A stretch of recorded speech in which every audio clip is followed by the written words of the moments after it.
Doctor साहब तव्हां मूंखे घुरायो। जी हाँ नौजवान, मूं तोखे इन करे घुरायो हो त तव्हांजी मदर जो सर्वाइवल मूंखे मुश्किल थो लॻे। ही तव्हां छा था चओ? हिकु डॉक्टर जी हैसियत में नाउमीदी तव्हां कीअं था ॾेखारे सघो डॉक्टर साहब? नौजवान, असांजे हिन ICU में जेके बि पेशेंट आहिनि इहे सभु वेंटिलेटर ते आहिनि ऐं वेंटिलेटर ते वञण खां पोइ ऑलमोस्ट इहे कुआं में हूंदा आहिनि ऐं कुआं में जेको पेशेंट हूंदो आहे उनखे को मौजो ई बचाए सघे। त तव्हां मौजज़े जो इंतज़ारु छो था कयो डॉक्टर साहब? छो था कयो तव्हां मौजज़े जो इंतज़ारु?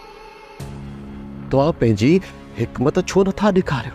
हिकमत मां तॾहिं ॾेखारियां न जॾहिं पेशेंट में थोरो बि त साह हुजे। She is almost dead. मां कुझु बि नथो ॼाणा डॉक्टर साहब।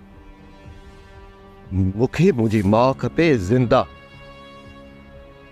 डॉक्टर साहब, मूं वटि इहो वाहिद हिकिड़ो दर आहे दुआ जो।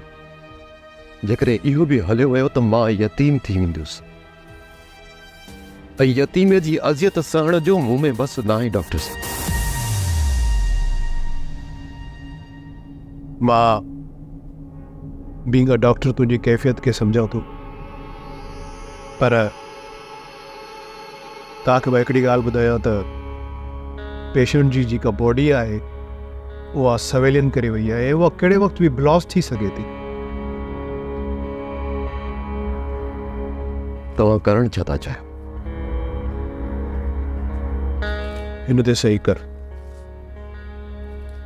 ही छा आहे?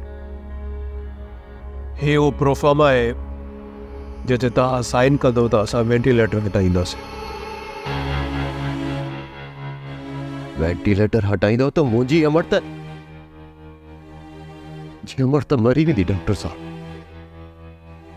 मजबूरी आहे नौजवान, छो त जेकॾहिं असां वेंटिलेटर न हटाईंदासीं त बॉडी ब्लास्ट थी वेंदी ऐं हिते ICU में ॿिया बि पेशेंट आहिनि, उहे डिस्टर्ब थींदा।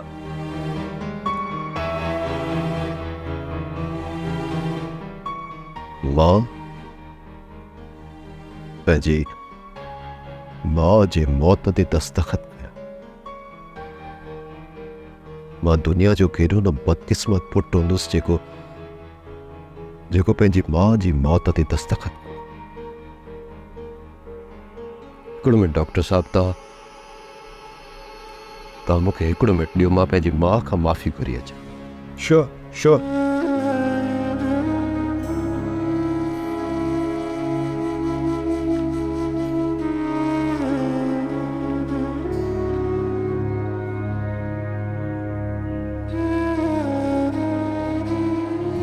मुंहिंजी जीजल अमड़, मां तोखां माफ़ी थो घुरां। तो जॾहिं मूंखे ॼणियो हो तॾहिं तोखे क़तन इहो अंदाज़ो न हो त मां वॾो थी तुंहिंजे मौत जे परवाने ते सही कंदुसि। मुंहिंजी मिठड़ी अम्मा, तुंहिंजूं मिठड़ियूं मिठड़ियूं ॻाल्हियूं, तुंहिंजूं नोलियूं हमेशह मुंहिंजे कननि में गूंजंदियूं रहंदियूं।